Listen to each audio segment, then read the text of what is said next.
Hey guys, Mike Perlman here for Techno Buffalo, and you may be asking yourselves, what am I doing with the Samsung WB150F digital camera and the Samsung Galaxy S2?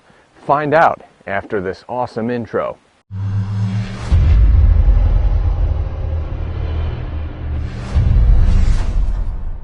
So this is my review of the Samsung WB150F. This is Samsung's $230 point-and-shoot camera fortified with Wi-Fi.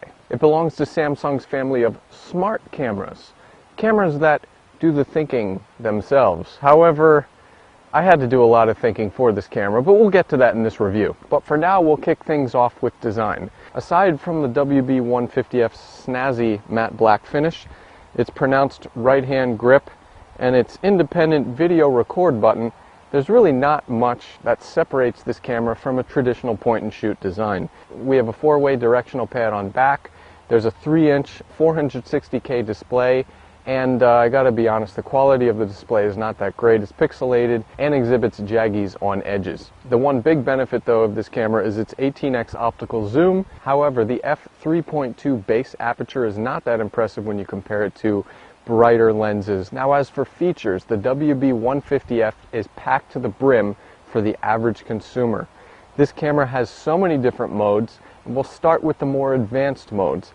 There's a full manual mode with a shutter speed that goes down to 16 seconds for longer exposures. There's an ISO range that goes up to 3200, and we have aperture adjustment as well. Exposure compensation, the whole 9 yards, and we have a regular PASM assembly. Now if you're more of a scene mode shooter and you like fun creative effects, this camera has you covered. Aside from a slew of scene modes including a panorama sweep mode, there's also a library of different fun creative effects and filters. Things like putting your face on a magazine cover, a billboard, crazy sketch filters, artsy filters. The WB150F had more creative and fun art filters than I've ever seen on any digital camera to date. And now for the negatives. The interface was exceedingly sluggish and the battery life was kind of mediocre.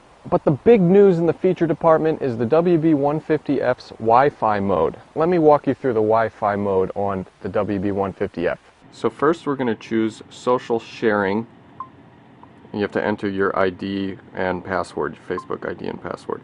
And you have to do it using this 4-way directional pad, which is really kind of ancient and medieval. Okay, so once you finally have that entered, you can select through pictures and videos, check them off. You can see the interface is a bit sluggish on this thing too. And you can type in a comment if you want, and then you just send it right over. Now we're going to do something involving a Galaxy S2, which will interest a lot of Techno Buffalo viewers here. We're going to do mobile link. Connect to the WB150F. Okay, now it's connected. Okay. Now we can do mobile link. Here we go.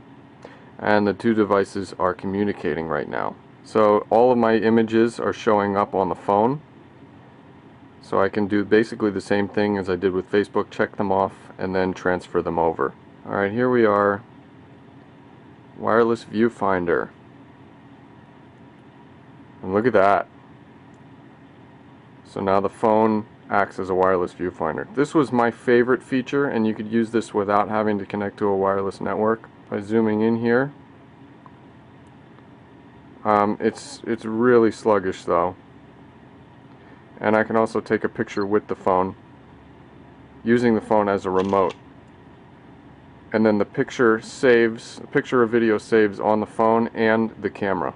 And now for image quality. I usually don't get a chance to be hard on a camera in this department, but this is one of those rare occasions where I'm going to have to do that. The Samsung WB150F exhibited a performance that was tantamount to something like a Galaxy S2. I discovered a lot of issues. First of all, there was the ghosting and the flaring, and that was attributed to the Schneider lens. Unfortunately, a lot of these images are going to look hazy, and around the edges they're going to look soft. In addition, anything past ISO 200 is going to get really noisy. The small sensor just can't handle all of the 14 megapixels. This carried over to video mode as well, which has a max resolution of 720p 30 frames per second. In video mode, I found a lot of compression, a lot of jagged edges along lines, and just an overall lack of color depth. So overall, what I got from the WB150F was a very basic point-and-shoot performance on par with a Samsung Galaxy S2. So now it's time for my Buffalo call with the Samsung WB150F.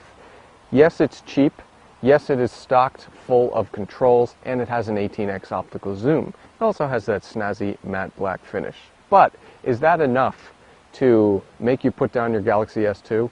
For me, it really wasn't. The image quality alone on the WB150F was just not worth it. Unless you're taking super close-up macro shots or you're just using a bunch of creative filters to put on Facebook, this camera cannot be taken as a serious contender when compared to the competition from Panasonic and Canon. Furthermore, I really didn't see any need for the Wi-Fi functionality on this camera, other than the wireless viewfinder, which is pretty fun, and that was just about it. Yes, it's nice to have Wi-Fi features on a point-and-shoot, but the interface needs to be severely revamped. For the full Samsung WB150F review, be sure to go to technobuffalo.com.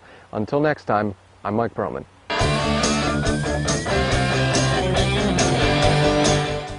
Boy, boy, crazy boy, stay cool, boy. Got a rocket in your pocket. Do, do, do, do, do.